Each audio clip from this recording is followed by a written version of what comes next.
All right, so hello, my name is Autumn Brown, and I am a researcher with the Oklahoma Oral History Research Program. And today I am at the Oklahoma Black Museum and Performing Arts Center with Mr. Gilbert Tampkins on June 12th, 2024. And today Mr. Tampkins is going to talk to us about his experiences growing up in the historically black neighborhood of Green Pastures. So thank you for being here with us today. And I just want to start by asking, can you just describe your community and your neighborhood growing up in Green Pastures? Yes, to give you an idea of what it was like in the green pastures, there were dirt roads, uh, no paved. The only paved street going east and west out of Oklahoma City was 23rd Street. 36th Street did not go all the way through to Green Pastures from Oklahoma City. And 63rd Street was basically non existent in the Green Pastures area. So that just gives you an indication that transportation in green pastures was limited unless you had a vehicle and unless you had a horse-drawn wagon, which my grandfather had. He never owned a car, and so I would ride around in green pastures on a wagon with my grandfather, and that was just part of my growing up. And I'll give you an indication of the kind of person that he was. I wanted to ride his horse, and I'm about 4 years old. And he said, fine. And I said, well, are you going to help me on the horse? He says, if you want to ride the horse, you'll have to figure out a way to get on it. He said, I'll give you a hint. There's a fence over there, and if you guide the horse over, maybe you can figure out how to get on the horse. And so I climbed the fence and got on the horse. And that was his way of teaching me how to work through, life's challenges. So that was very interesting. But back to Green Pastures. The Provo bus service was available in Green Pastures. This was owned by a black entrepreneur. And this service went to Oklahoma City a couple of times a day. So if you needed to go and work in Oklahoma City in the morning, you catch the bus in the morning, and then you catch it in the afternoon or evening. I can't really give you, I don't remember the time schedule, but if you missed the bus, either way, you were stranded. So you'd have to get a ride home somehow. Okay, so that was the bus service to Green Pastures. There was basically one grocery store, and it was a local store. It was owned by Mr. Dawson, and it was on the corner of Post Road and about 39th Street, something like that. I'm just kind of gauging because there were no street signs back then. He was a very casual man, a very nice man, and he even had items that you could buy on credit. It didn't have like the Safeway kind of offerings, but he had basic goods that we could use to go with our vegetable garden products. We raised animals, and we ate off the farm, and we gardened, and we ate off of the garden. We would hunt in the 40 acres. It was mostly wooded area, and I'll speak about the 40 acres soon. Uh, and we hunted the rabbits, squirrel. Uh, the President of the United States did a research back then, Theodore Roosevelt, and the research said basically you were safe to eat crow.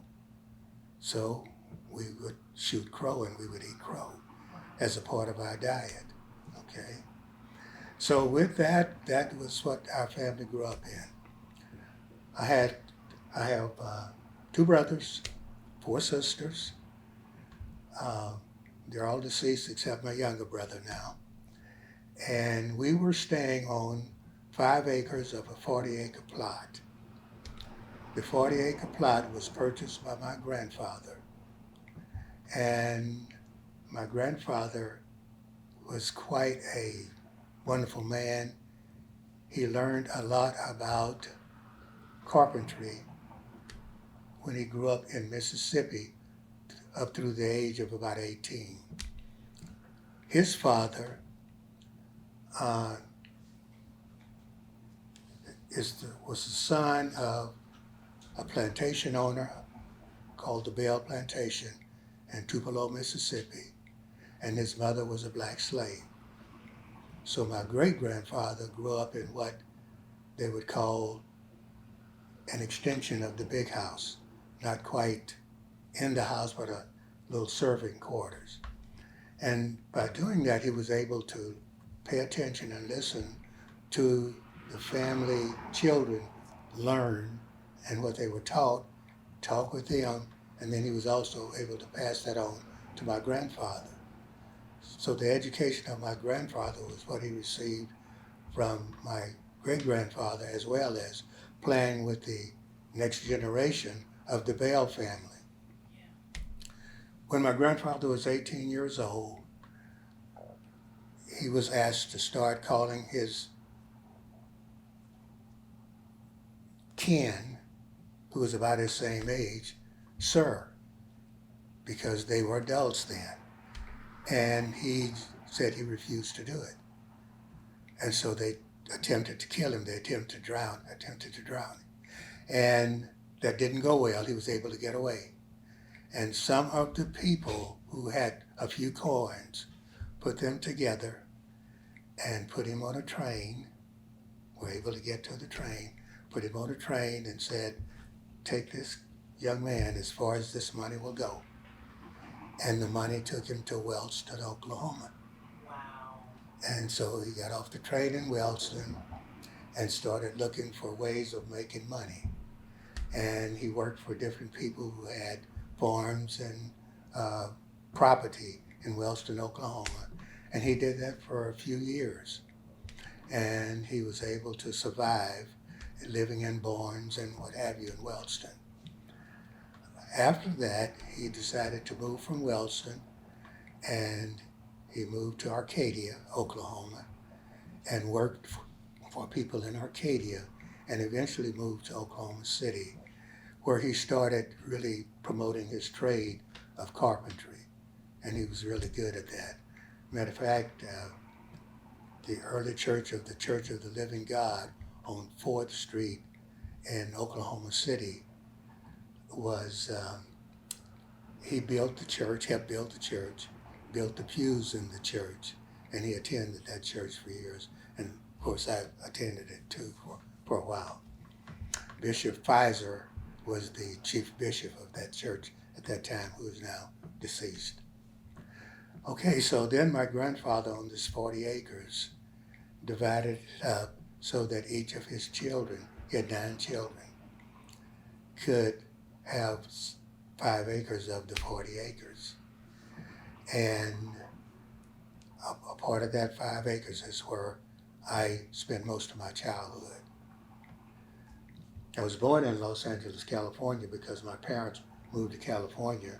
My dad was trying to seek employment and thought he could do well in California. And they lived in California for, maybe 3 years or so, and decided to return back to Oklahoma. And they returned to Oklahoma when I was 2.5 or 3, so I don't have any memories of California. I attended high school elementary school in Green Pastures. And 3 years later, my parents moved into Oklahoma City, still looking for employment. My father was able to get a job with the Frisco Railroad. And living in Oklahoma City was convenient for him because he walked to work. And so we lived in a black community called Walnut Grove, South, Field, and High. And now if you go to that area, the corner where we lived at Field and High is still there, just as it was when we grew there, with weeds and what have you. but they have built around it the Oklahoma River, and the Oklahoma River has put a wonderful place, recreational place there. And so all of this building and construction went up, but I could still go to that one corner where I was a kid, and it untouched. Wow. You know, just Not many amazing. people can say that. Very few people. Yeah. So I've been thinking of going to the city council and said, can you name that corner Tampkins Corner? You know, because, Why not? you know, Yeah.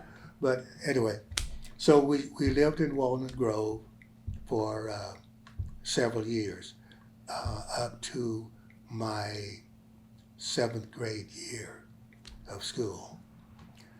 Walnut Grove was a black community mostly, but there were Hispanics that lived in Walnut Grove.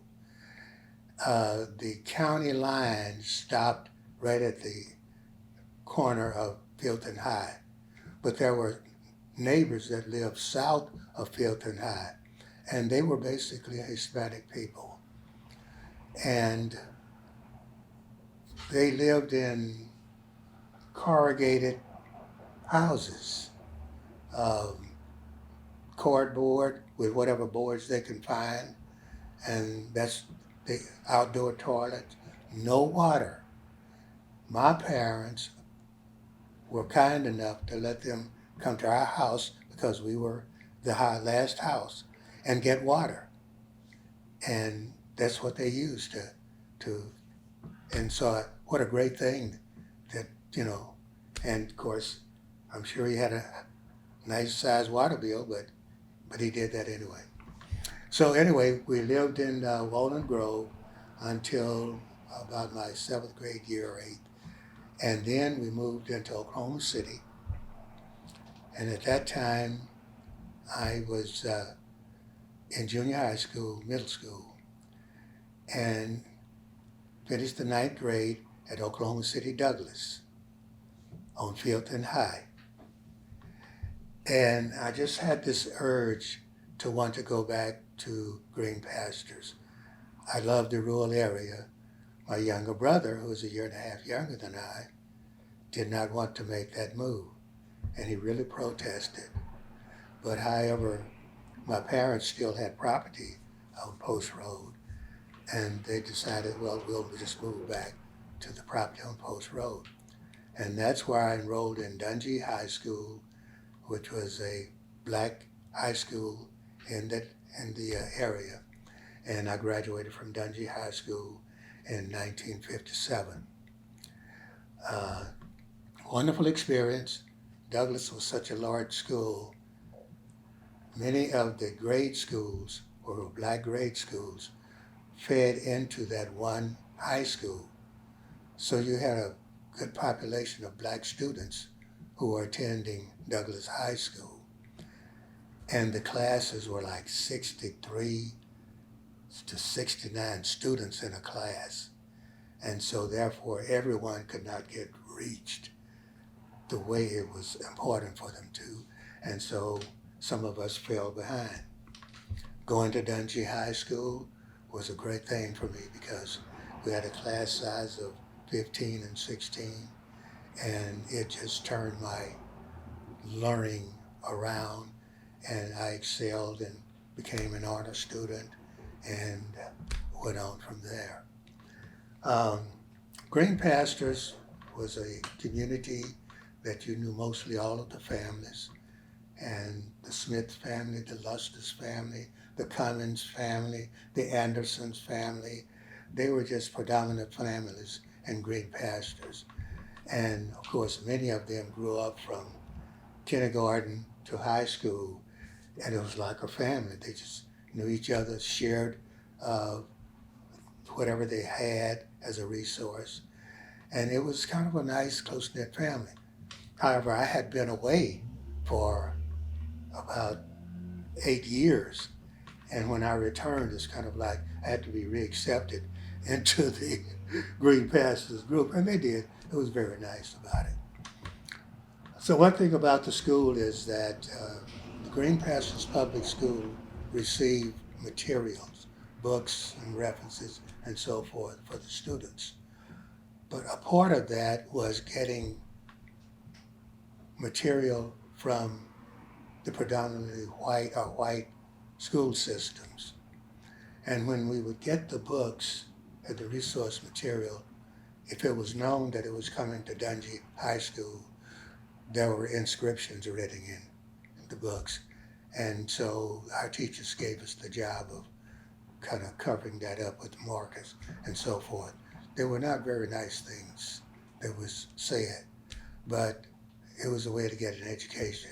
The teachers were able to get around that and to help us get past that and go beyond that. And of course, wonderful teachers, they were just concerned about our welfare. And one of the teachers was Mrs. Luper, Clara Luper, who, as you probably know, was involved in the civil rights movement in Oklahoma City. And she used her students. And so we were the students who were part of the sit-in. And she would take us downtown Oklahoma City at Cack's drugstore, and we would sit on the stools. And so that's how I became a part of that, because I was a student of Clara Luper. Wow. Yeah. So then back to the high school. We had wonderful teachers. We had a small group of students, and so students were involved in multiple activities. If you played football, basketball, you may have been in the band, in the choir, because there were so few students, and in order to have these groups compete, that you did multiple things. Dunjee was good at football, and I guess mostly we were co-champs with some other schools. We had wonderful athletes, and they performed well. Many of them went to college, especially at Langston. Some of them went to Arkansas at the predominantly black colleges in Arkansas, Georgia, Florida. But most of us ended up going to Langston. Okay. Green Pastures had a little, if you want to say that, small community. It's just a little settlement of houses that was called New Chance City. And it was given that name because blacks could come to that area and would have a new chance to live, to have a home, to raise gardens, and to flourish in that way. And so that was kind of the social place for the Green Pastures group, is they would go to New Chance City and just sit and talk. We had a theater. It was an outdoor theater, and either you would bring your own chairs to sit, or they had benches that you could sit in. And this theater was at 50th and Post Road. There's now a church there, okay? But that was where all of the community would go, and they had a projector and they had a big screen, and that was our theater. And we would bring a few coins and sit on the bench and enjoy our movies. We had, of course, had horses, and occasionally we had bus service to Dunjee High School and the elementary schools. But sometimes the buses would break down, and they would still want you to go to school. And those who were close enough could walk to school, and those who had horses could ride their horses to school. And they had this big pasture there that you could let your horse out and while you're in school. So yeah, you just get on your horse and ride to school. Wow, that's so Pretty cool. Yeah, just amazing. Yeah. And so, you know, as I sit here and think about that, it's like an era of life that it was nice. It was enjoyable, and it sounds like a fairy tale, but it was true. Yeah, it sounds just like Yeah. just not easy, but like you could live a content life in your community Yeah, and just feel like you belong. yeah, It yeah, does sound like a dream compared to yeah. And the state of it things was now. it was a nice experience. Many of the people were very nice people. Um, we had police service, and they were basically black lawmen who lived in Oklahoma City. And of course, during the segregated time, they basically went to the black communities. Unless there was something really big or extremely dangerous, then you would have a white patrol that would come with the black officers. And but however, most of the patrol was done by black officers.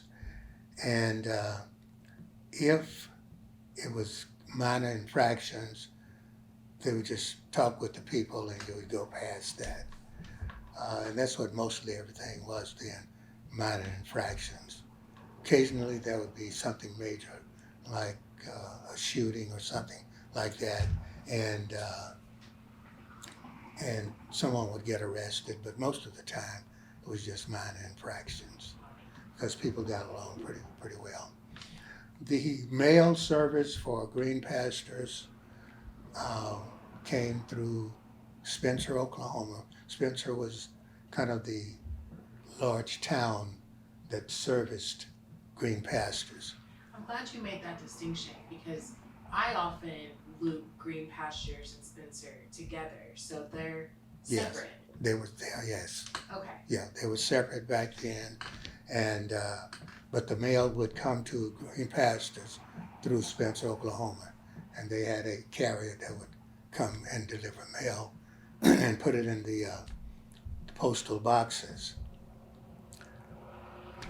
Our utilities for Spencer, Oklahoma was basically outdoor toilets, and of course, many people don't understand how that process worked, but you would build a little small one-door building, and that would have a couple of seats in it for the toilet. You would dig a hole for that little building to sit on, and that's just where you would go to the bathroom. And whenever it filled enough, you would move it, take all the dirt that you dug out of the hole, fill in that place, find another place, dig another hole, and then that would be where you use the bathroom. We had well water, and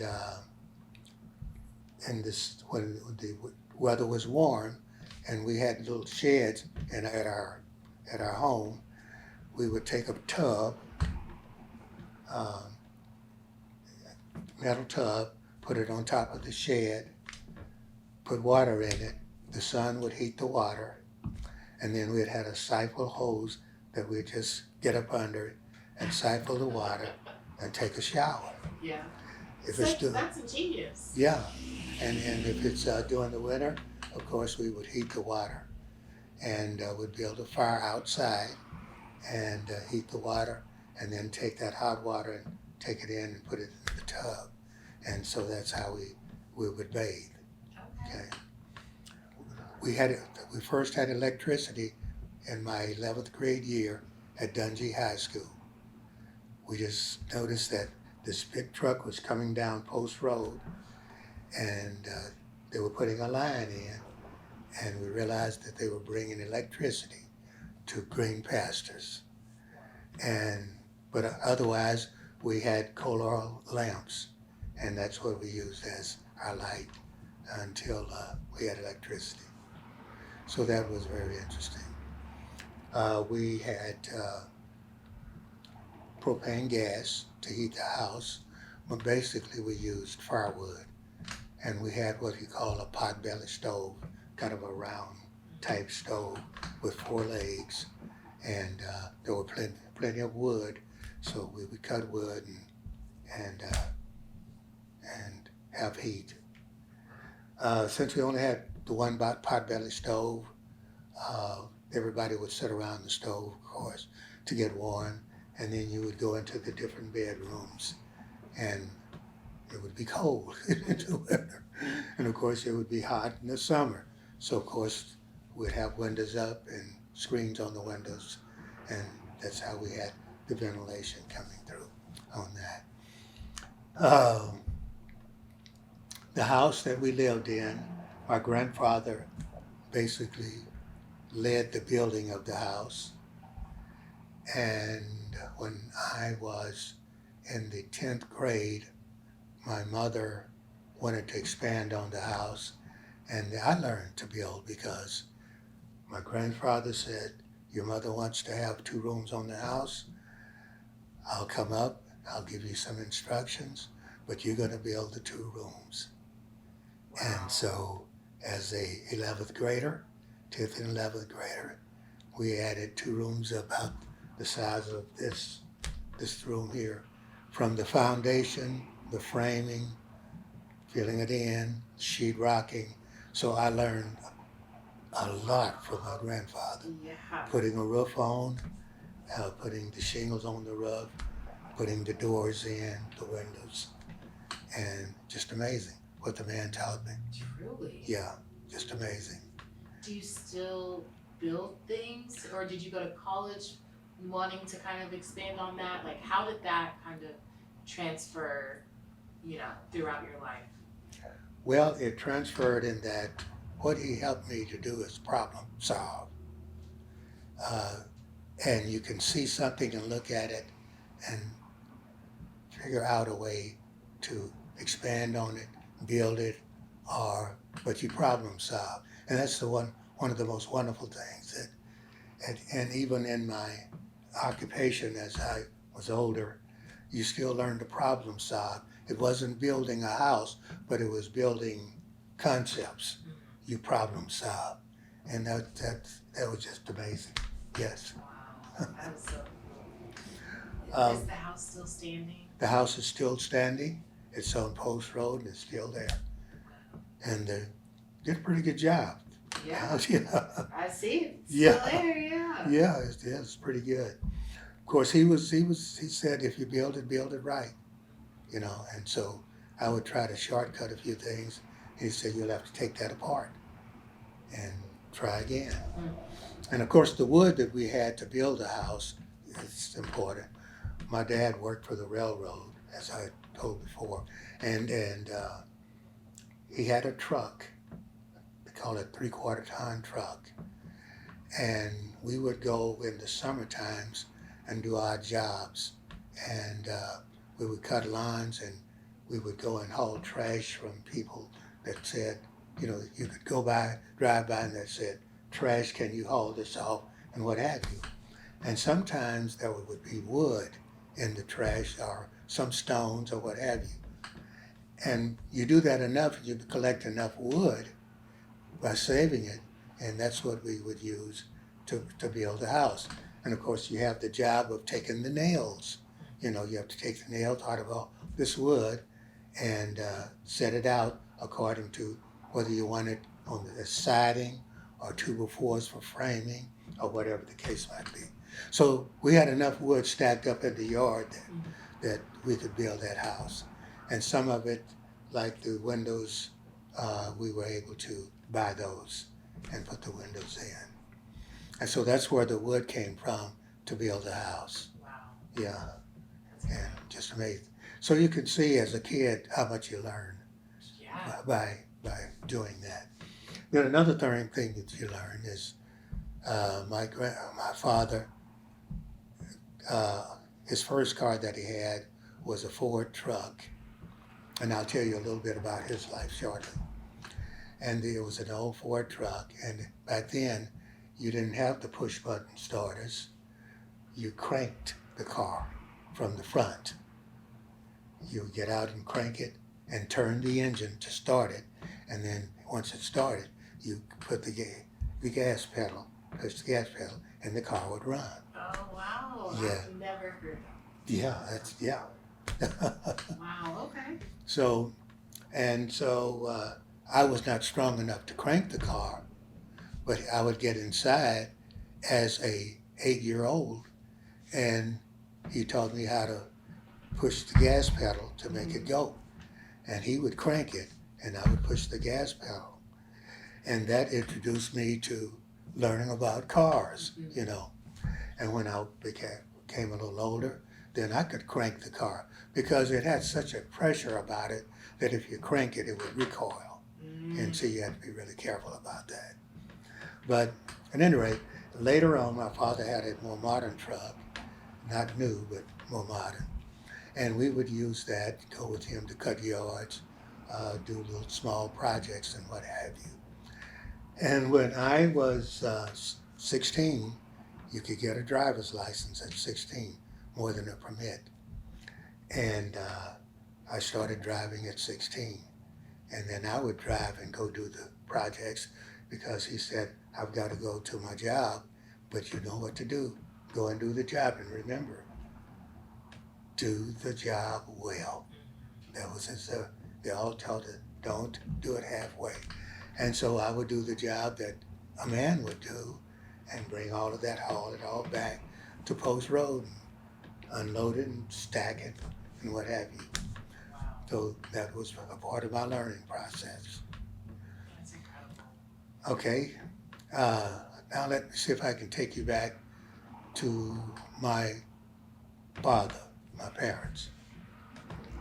My father was born in Waco, Texas.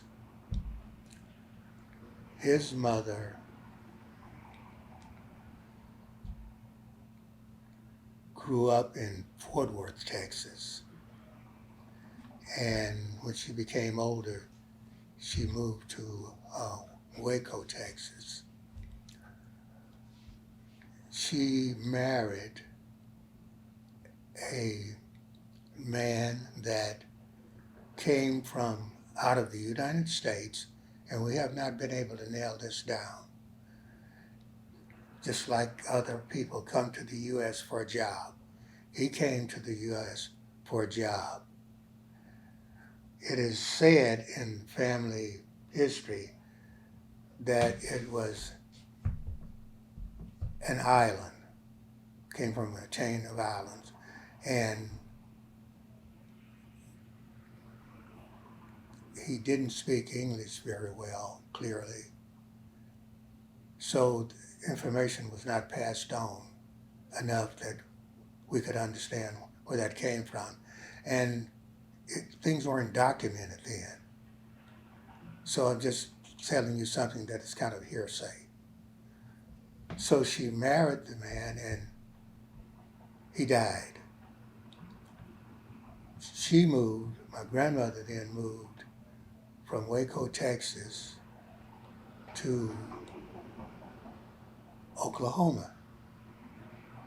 And they moved to a place just out of Shawnee, Oklahoma, called Brooksville, Oklahoma. Brooksville is and was a predominantly black community. It's being more integrated now, but it was a predominantly black community. And then she married a man by the name of Tampkins. His ancestry, I don't know a lot about. He worked for the railroad, and his job was when the railroad moved to build new lines, he would go wherever that was. And then he would come back to Brooksville and spend time with his family, and then he would go off again. Well, he went off the last time they saw him, and it was said that he was killed. And of course, back then, you don't know why, and if it was racial, then you don't know what happened to him. Okay, but he never returned. But they said his name was Tampkins, and a school teacher in Brooksville confirmed that his name was Tampkins, and the school teacher's name was Mr. Wilhite. So, where that Tampkins came from, I don't know.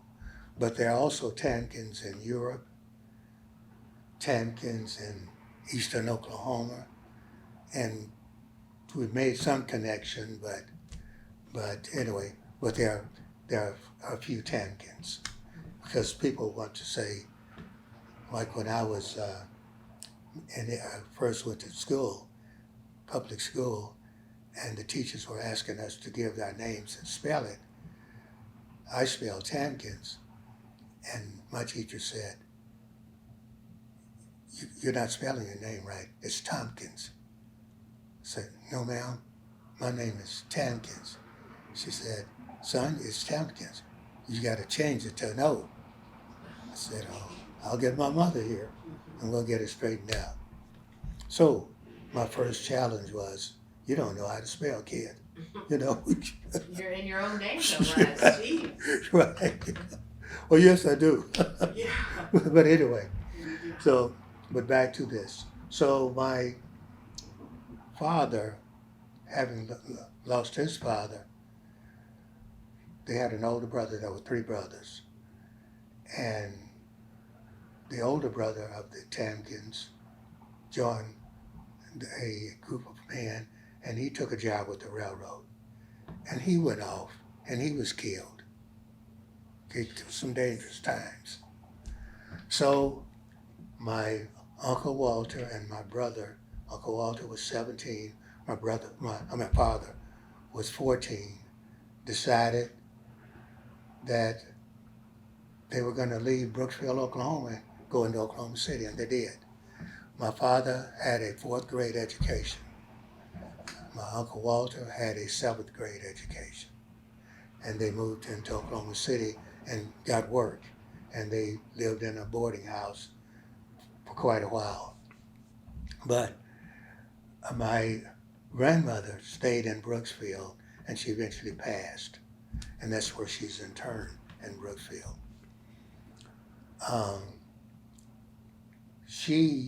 The man that she married early on, when she was lived in Texas, apparently was Native American, or had a good percentage of Native American, because my dad's oldest sister is, she had the total features, more than black features. My dad had kind of some of that, but not like she did. It's Okay. interesting you say that, because I was looking at your features and I can see them Yeah. in you. Yeah. Yeah. So that's where that kind of comes from. Okay. So anyway, my father moved to Oklahoma City, and he meets this young girl who is going to Douglass High School. She's in the 11th grade. My grandfather's daughter, who came from Mississippi. And it was polite for the young man to go and ask the parent, can they date their daughter? And so he did, and my grandfather said, no, you can't, because he's trying to get his kids educated. She's in the 11th grade. He is like 10 years older than she by then, okay?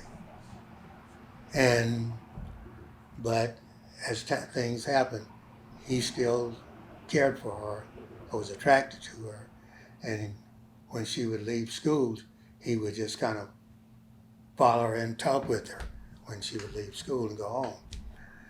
And so finally he said he would try again to get permission to date her. And so what he would do is he would walk up on the porch, and this is a house that my grandfather built for his family, but this was in Oklahoma City now, and I'm kind of jumping around here. Oklahoma City, there is was a Dunbar Elementary School on 7th Street and Bath in Oklahoma City. Well, my grandfather built their house just across the street from the elementary school. And that's where my mother went to elementary school. And then, of course, she went to the old Douglass school. And so my father would walk to the house and ask for permission to date her. And so he decided he would do something very interesting to get the attention of everybody. He was a dancer. Oh, he could dance. And so he would go to the house or their front porch and tap dance Oh, that's so to sweet. get her attention. Yeah. And my mother said he was really good at it. Yeah. He had the rhythm and everything. Wow. And not only did he tap dance, they had something like I could sit down here and do the rhythmatic Oh, yeah. taps. And so he would do that and tap dance. And so he put on a show. A full performance. Yes. And so eventually he kind of won my grandfather over. So they dated. And eventually they married and they had children. But they were a really good couple. They worked together well. There was always issues like some marriages are, and but they stayed together. And he died at 96. She died in 98. So we had our parents for lots of years. Yes. Yeah. That's incredible. Wow. Okay. So you've given me so much that I want to kind of go back a little bit. Okay. First, I want you to talk to me about like the difference in the type of education you received having attended Douglass and then Dunjee, with Okay. them both being historically Black schools. Okay. Like what did you notice about, I mean, you mentioned the class sizes, but what are some other characteristics about those two schools that you might say were differing or similar? Yeah. I'm kind of curious about that. First of all, the educators were wonderful. They were well-trained educators. The principal at Douglas High School was F.D. Moon. And F.D. Moon was a renowned educator. And he insisted on having good teachers and insisted on kids learning, you know. And different from today's educational system. Back then, you could paddle. And so if you were disorderly or what have you, they would take you to Mr. Jenkins, who was kind of the dean of students, so to speak.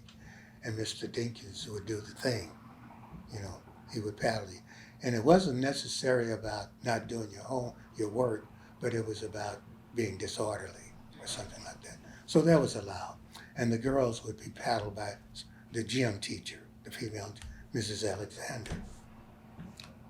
That didn't happen a lot, but it was acceptable, okay? But about the education was really good. It was about citizenship. It was about learning the different disciplines. And it was about teachers drawing students into the learning and doing well by that. My brother did quite well at Douglas High School, even with the huge population of students. He was an honor roll student. He was a student that learning was just a part of who he was.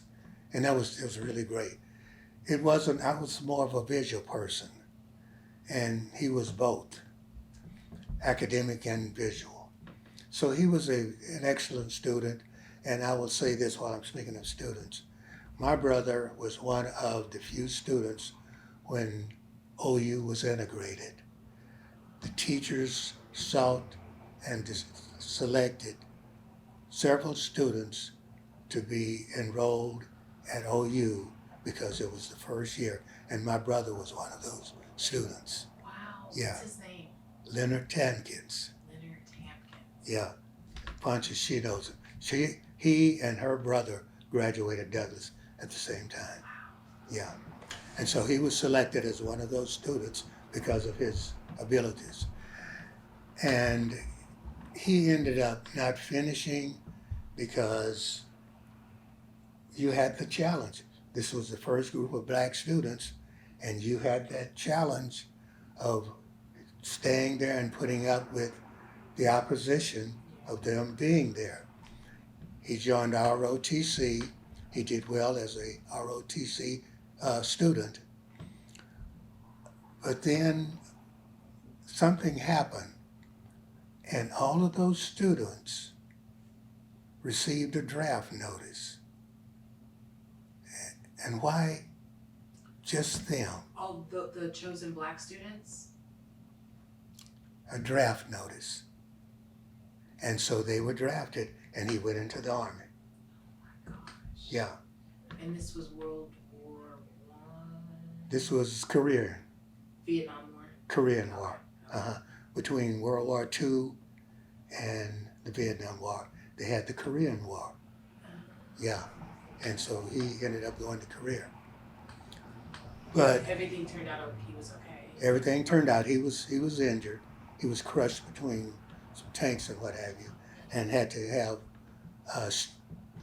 clamps put in his leg, and he lived with it for many years. I just lost him about a year ago. But anyway, but he was an excellent student, and he did well. He made his grades. Now, he could have gone to Tuskegee, because Tuskegee offered him a full scholarship. But he was one of those chosen to be one of the group to go to OU to integrate Oklahoma University. Golly. Yeah.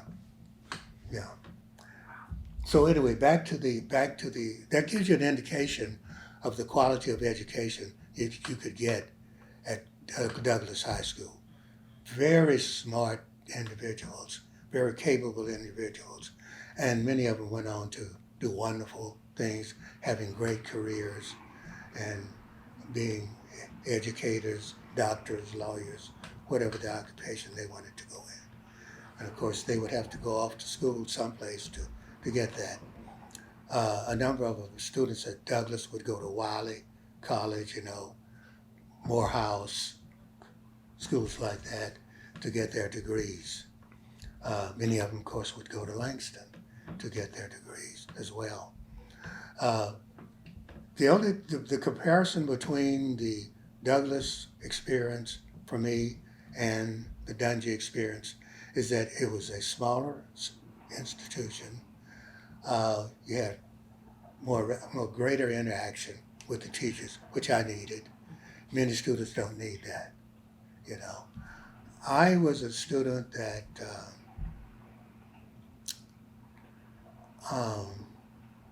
had some difficulty learning. And it was because I couldn't keep still. And it took my attention away from learning. And the teachers would pat me on the shoulder you can do this, you can do this. It was just hard to concentrate. In the fifth grade, Mrs. Lewis, she was a teacher that was teaching kind of cultural education for kids in elementary school, which included music therapy. And she noticed some students having trouble in their classes. And she went to the principal, this is what I was told, and said, "Can I have those students an hour a day?" And they worked it out. And her purpose was to have us go to her room. She put on music and to have us put our heads down on the desk. And she would play this wonderful music, and that's why I started learning about classical music, almost classical music. And she would have us come in, and she said, "Put your head on the desk." And she would give us individual attention. She would come by and fan us, pat us on the shoulder, and sometimes hum with the music. And she said, "Don't think about anything else. Just don't think about your class, your part. Just sit and enjoy." And then at the close of that, she said, "How did you like being in the class?" And I said, "I just loved it." She said, okay, we're going to do this once a week. The lady changed my life. Wow. How did that? I was able to concentrate more, and when I would go to class, I would think about the music, Wow. and it would settle me down, and I could get my work. That is amazing.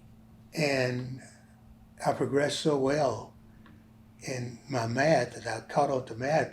I mean, I didn't realize that I could do math as well. And I did so well that some of the other students who were having trouble figuring out math would ask, can you help me figure this out? And I was able to help them with their math because I had just reversed who I was as a student. So I'll never forget that lady. And what it did, it introduced me to music. And in my 5th grade in elementary school, the band teacher at Douglass Junior High School would pay a visit to the elementary school a couple of times a week. And so Mrs. Lewis said, would you like to learn how to play an instrument? I said, yes, I would. And so the band teacher taught me how to play an instrument. And I learned to use it quite well. And then I went to junior high school, and the band teacher said, why not be in the band? You know how to play an instrument. So I was in the band, and I had learned how to play a couple of instruments at the junior high school. This is going someplace, ultimately, okay? In junior high school. And in junior high school, you have what you call chairs, first, second, third chair. Well, I was third chair my 7th grade year, second chair my 8th grade year, first chair my 9th grade year. But of course, my 9th grade year is when I decided I wanted to go to Dunjee, okay? But anyway, so I learned to play several instruments, and I played them so well that we would compete with other black schools, like go to Tulsa, go to Lawton, those black schools, and we would compete because we didn't have the integration at that time. So we didn't compete with other schools. Until my last year of high school we did, and some of us were real good, and we received quite a few awards, certificates. Okay, but Mr. Perry did a wonderful thing working with me with the band. So that music just kind of overflowed into my other classes, and I was able to do better in my classes. So I go to Dunjee High School, and the band teacher, I said, no, I have to go back. I wanted to be an athlete. I went out for the Douglass Trojans in the 9th grade. I went out, and I wanted to do that for and I think that's another reason I left too. And I did. When I just think of this, all of these grade schools feeding into the one high school, the coaches had hundreds of kids that were out there trying to make a team, and he only needed 33, a traveling team.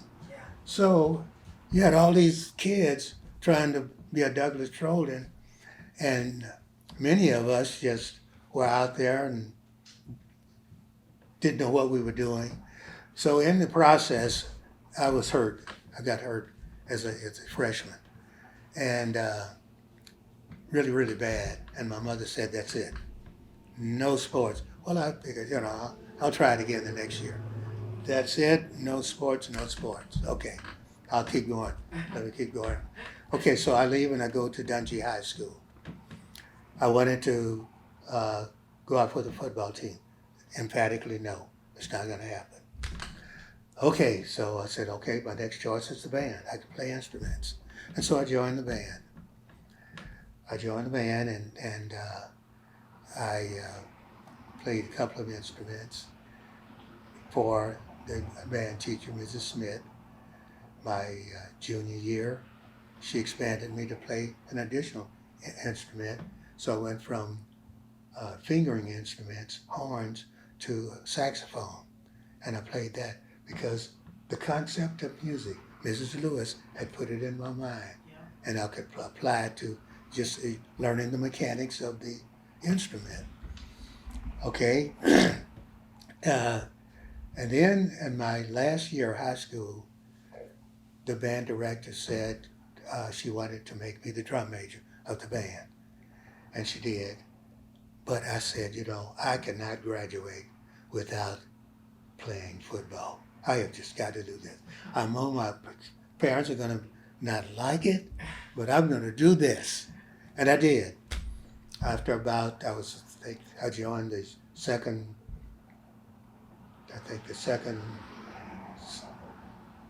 week of games. But anyway, I did. And eventually I showed up enough and did enough that Coach Sloss says, yeah, we're going to put you on the team. And I was using the leftover stuff because it had already been assigned to everybody, the good stuff, that they called it. And so I had this pair of football pants that were too big. It was probably for a big tackle or something, with this belt and it was cinched up, and what have you. And so we started these plays, and he kept practicing this play using me. I had a little speed, he realized. And so we had this play, and he put me in on this play. And the play was successful. I caught the pass, was able to get out and run, and my pants fell down. Oh no! Yeah, because they were too big. So the coach says, this is not going to happen again. Get that guy some good stuff, And so so I started from then on. Yeah. Wow. And so, yeah. And your mom took it? How? Yeah, she didn't take it very well. She never went to a game. My older brother would come and watch me, but she never went to a game. But anyway, I let her, and that was it of my football experience. But I was able to play for a year, and I was so happy about that. She didn't have that regret. Yeah. But now, the music experience. Someone at Dunjee High School, teacher, principal, counselor, someone did something for me that I'll never forget. Of course, I was not offered a scholarship, and I was planning to become a brick masoner. I was going to go to a trade school because I knew about building and trades, and so I figured this would be a good way for me to make a living. And I was going to learn how to do that and kind of build houses and what have you. And then I get this letter from Langston, and it basically asked if I was interested in going to college. And I discussed it with my mother. And I said, well, I plan to go to the trade school. She said, why don't you respond? Why don't you reply? And I did. And then I received another letter that said, you're invited to come to Langston. I wasn't sure I could do college work, but my brother could, but I wasn't sure I could. And so they gave me a reporting date, and I showed up. And I spoke with the Dean of Academic Affairs. We had a nice discussion. And after that conversation, he says, we're going to check you into a dormitory. And I said, fine. He says, where's your luggage? And I said, right here. It's the paper bag with my clothes in it. Mm-hmm. He said, this is it. He said, that's it? He said, that's all I have. He said, come on, let's get you checked in. So they checked me in, and that was my start at Langston University. And incidentally, because I could play an instrument, the band director asked me if I'd come by and try out for the band. And I did. So I got a part scholarship as a band student, and they gave me a job at the university of cleaning floors in I.W. Young Auditorium. on all those seats. I mean, that was a lot of seats you had to clean under, but I wanted to go to college and I intended to stay there. Those were my two jobs, being in the band and cleaning the floors. And then my sophomore year, the band director asked me if I wanted to be drum major. He said, I heard you were drum major in high school. Would you do that position? I said, certainly I will. And I was for 3 years at Langston University. Wow. Yeah, just amazing. Yeah. That is incredible. What did you study at Langston? Just basic education. Okay. Yeah. And are you happy with that decision rather than trade school? Yes.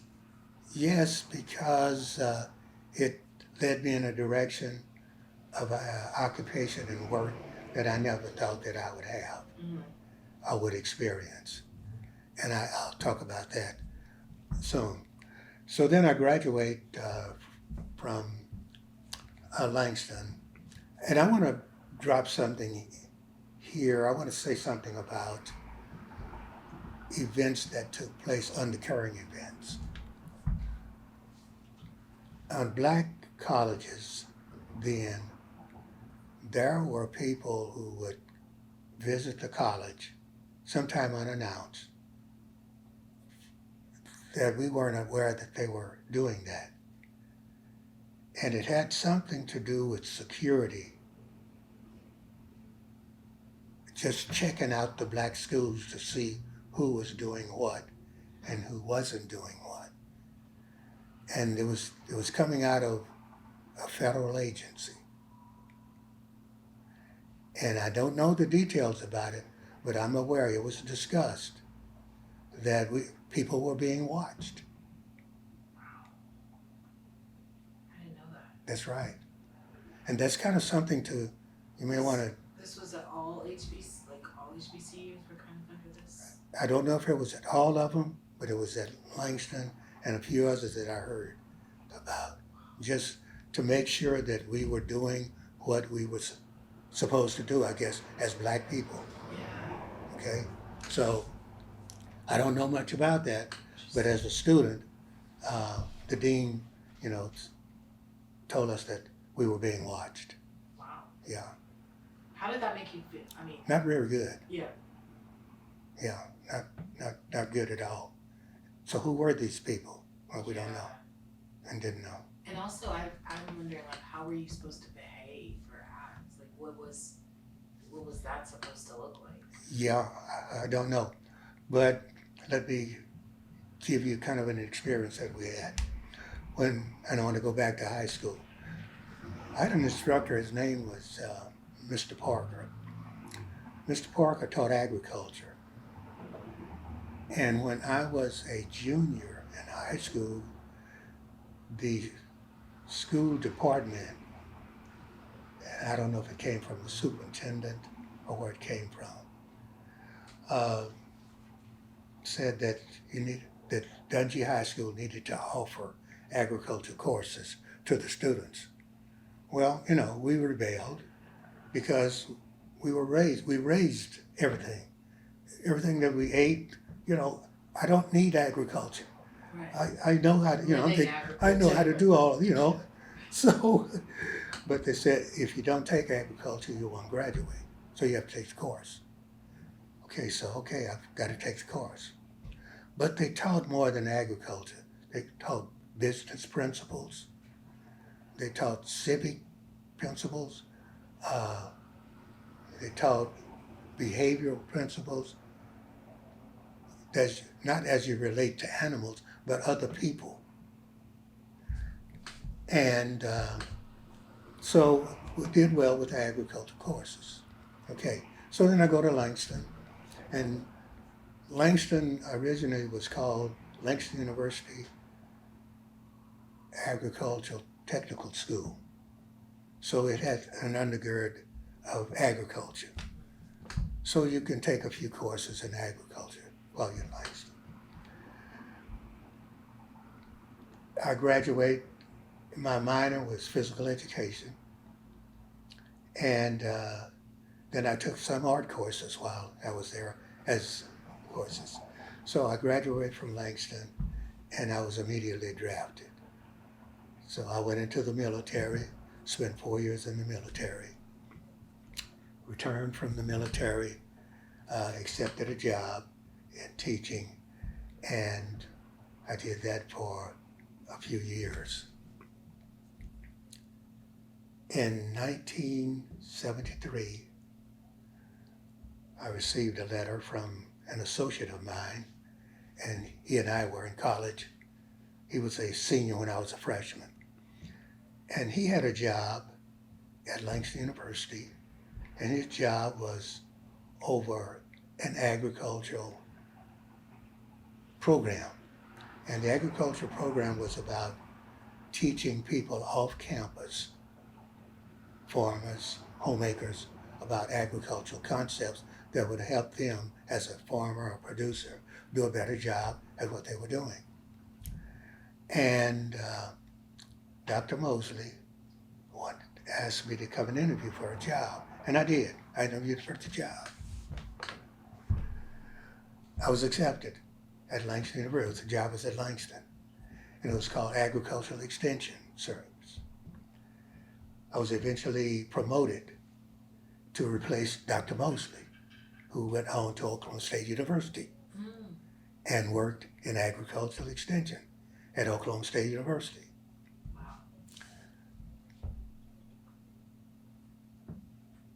So I go back to when I was in high school and said, I don't want to take agriculture. I don't have anything to do with agriculture. Now. Guess what? I retired from the United States Department of Agriculture. Oh, wow. Isn't that the most? That is so crazy. Yeah, right. It's crazy how like agriculture has just been embedded Yes. in your life Yes. from a young age. That's right. And didn't want to have anything to do with it. And now you work for the U.S. Yeah, that's right. Crazy. Wow. Okay, but I wanted to say something else going back to high school, and I'm jumping around quite a bit. Mr. Parker, I mentioned his name, who taught agriculture. We had different competitions. We had what you call civil rights competitions, where you learn things about civility of human nature. And we used to have debates.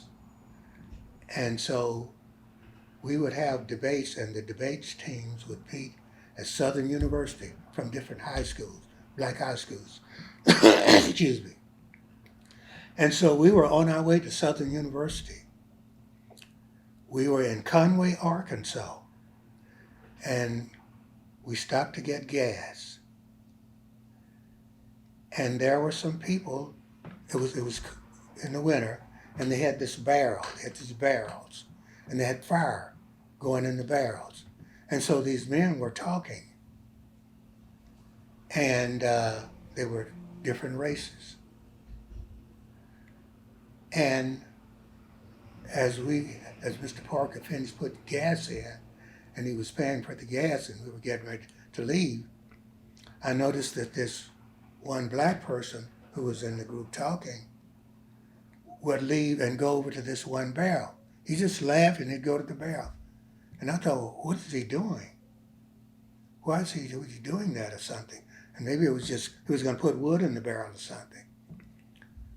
I said, well, what is he doing, Mr. Parker? He said, it's called a laughing barrel. He can't laugh in the same barrel as the white guy. He has to laugh in that barrel. Never heard anything like that in my life.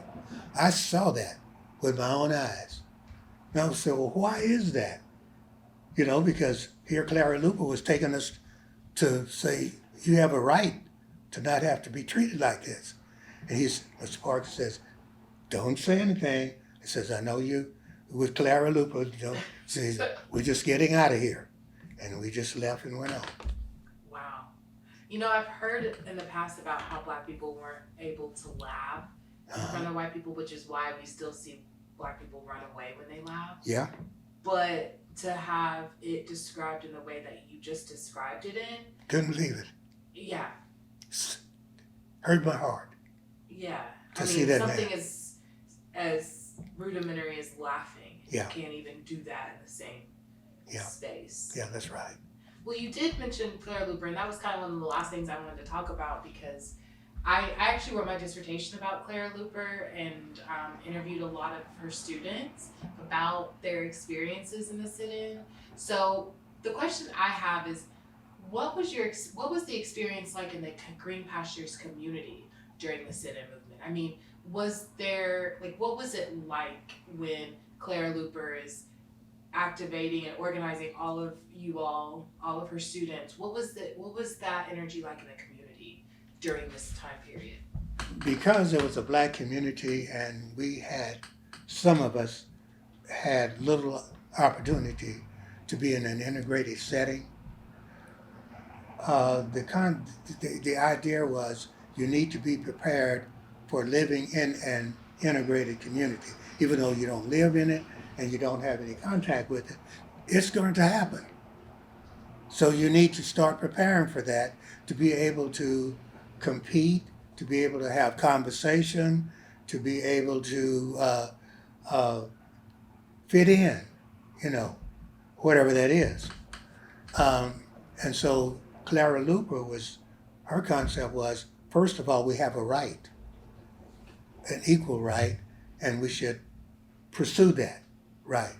Now, in the community, there were blacks that said, why are you doing this? It's not going anyplace anyway. Just stay with your own kind, you know? So you had that group of people, and then you had a group of people that said, oh, I don't want to be bothered with it.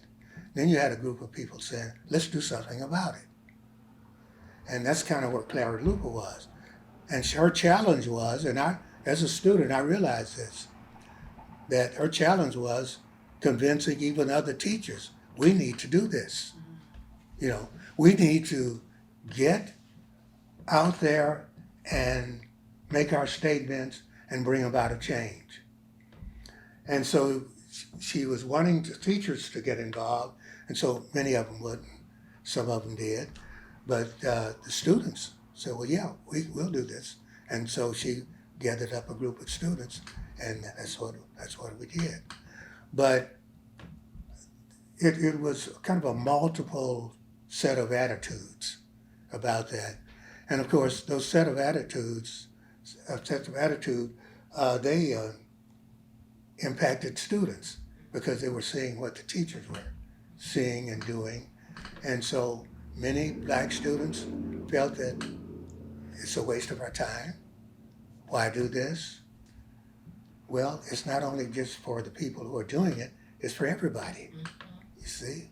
And so come and join us, you know. So yeah, you had the different ranges of attitudes about it, okay?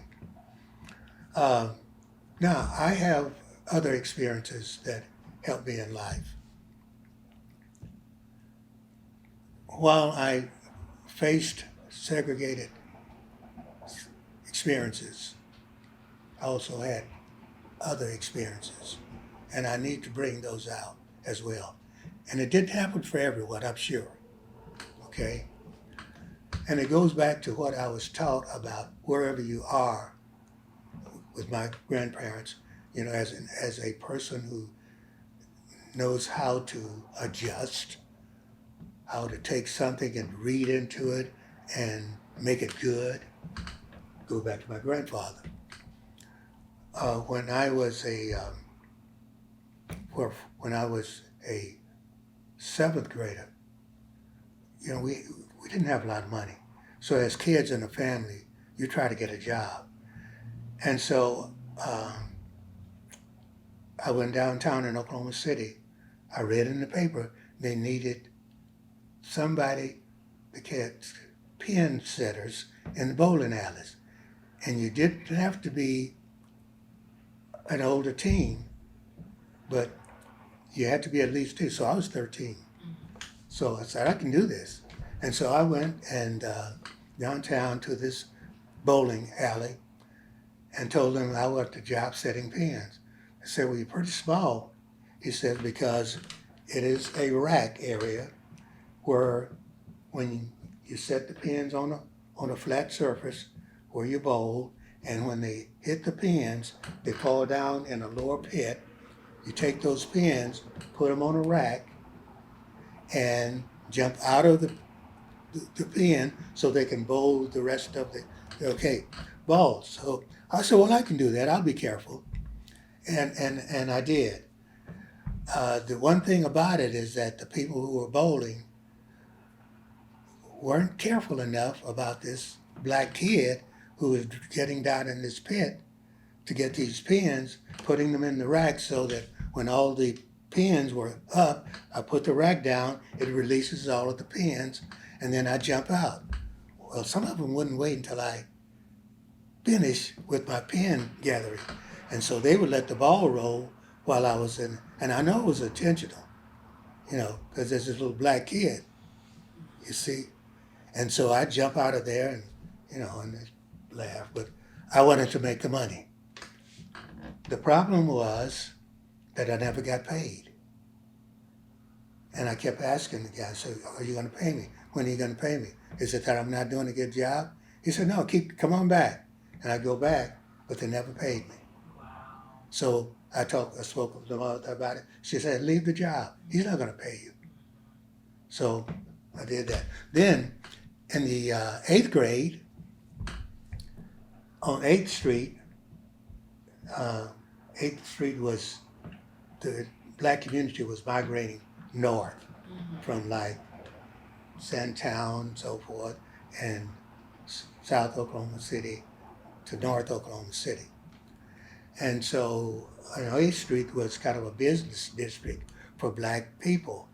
And they had like a Safeway store, TGNY, and that's where the blacks shopped.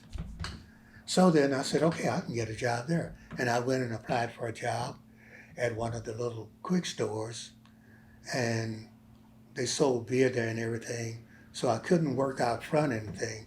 But he said what I could do is work at the back, and I could gather all the pop bottles and everything, stack them together. Because when the soda truck came to pick up the bottles, they wanted them cased in all the cases appropriately. And that was going to be my job. So I did that, and I did that for a month, and they never paid me. Oh my gosh. Just terrible thing. Terrible. So my mother said, you just don't do that. You're not old enough, you can't demand anything, so don't do the work. But when I was a junior in high school, I really needed to work. And my father was still working at the railroad, and he would, in the evening, he worked the shift from 4 to 12. So I'd get out of school and catch a ride with him, go to Oklahoma City. And I went to this Safeway store, and I talked with the manager. And I said, I'd really like to have a job. He said, I don't have any openings. Okay, next week. Do you have any openings?